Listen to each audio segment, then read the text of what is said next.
আগের ভিডিওতে তোমাদের অর্ধেক ভিডিওটা দেওয়া হয়েছিল যে ভেন্ডির তরকারিটা কষাচ্ছি।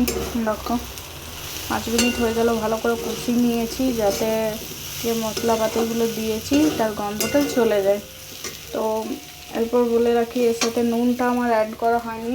পরিমাণে একটু তোমরা নুন আর একটু চিনি দিয়ে দেবে। চিনি দিলে কি হয়, টেস্টটা ঠিকঠাক থাকে। তো আমি এখানে নুনটা অ্যাড করে দেবো।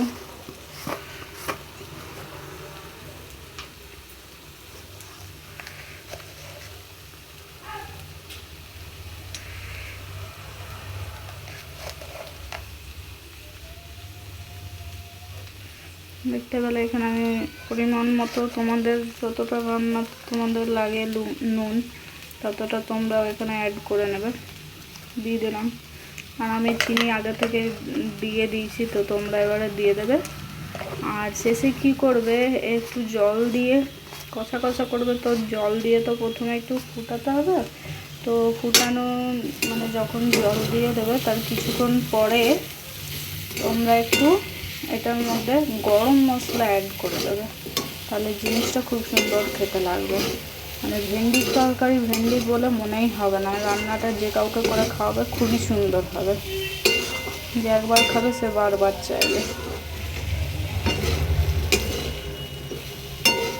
দেখতে পাচ্ছ আমার ভাজা ভাজা হয়ে গেছে, নিচের দিকটা কেমন কালো কালো হয়ে যাচ্ছে, মানে আমার ভাজাটা কমপ্লিট হয়ে গেছে। তেলও দেখো ছেড়ে দিয়েছে, 5 দিক দিয়ে দেখে নাও। তো এবার আমি একটু জল দিয়ে দেবো। জল দিয়ে 10 মিনিটের মতো ঢাকা দিয়ে আমি রেখে দেবো, যাতে ভেন্ডিটা আর আলুটা সিদ্ধ হয়ে যায়। তারপরে জলটা তো নিজেই কমে যাবে।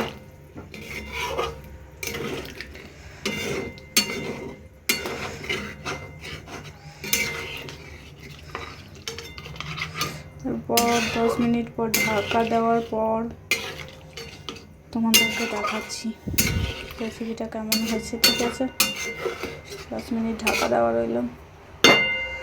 ঢাকা এনে ঢাকা দিয়ে দিই, তোমরা ভিডিওটা দেখতে থাকো।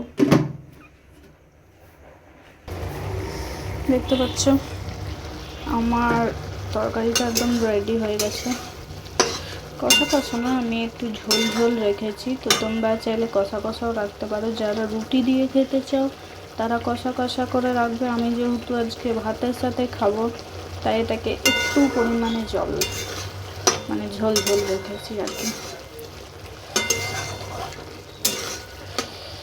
আমাদের বাড়ির রেসিপি হলো ভাত, ডাল, তারপর ভেন্ডি আলুর তরকারি, যে ডাঁটা পাওয়া যায় সেই ডাঁটা ভাজা আর ডিম ভাজা।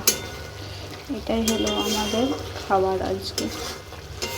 তো তার মধ্যে আমি তোমাদের সাথে ভেন্ডির তরকারিটা শেয়ার করলাম। কেমন লাগলো অবশ্যই জানিয়ে। চ্যানেলটি ভালো লাগলে অবশ্যই সাবস্ক্রাইব করে রাখো, যাতে আরও নিত্য নতুন ভিডিও আমি তোমাদের সাথে শেয়ার করতে পারি। এতক্ষণ ভিডিওটি আমার সাথে দেখার জন্য অসংখ্য ধন্যবাদ তোমাদেরকে। তোমরা বাড়িতে এই রেসিপিটা তৈরি করে জানাবে অবশ্যই কমেন্ট করে যে কেমন তোমরা বানাতে পেরেছো।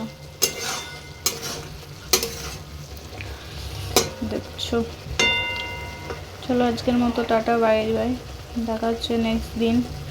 Thank you for watching. সবাই ভালো থেকো, সুস্থ থাকো, আর আমরাও ভালো থাকি, সুস্থ থাকি। টাটা।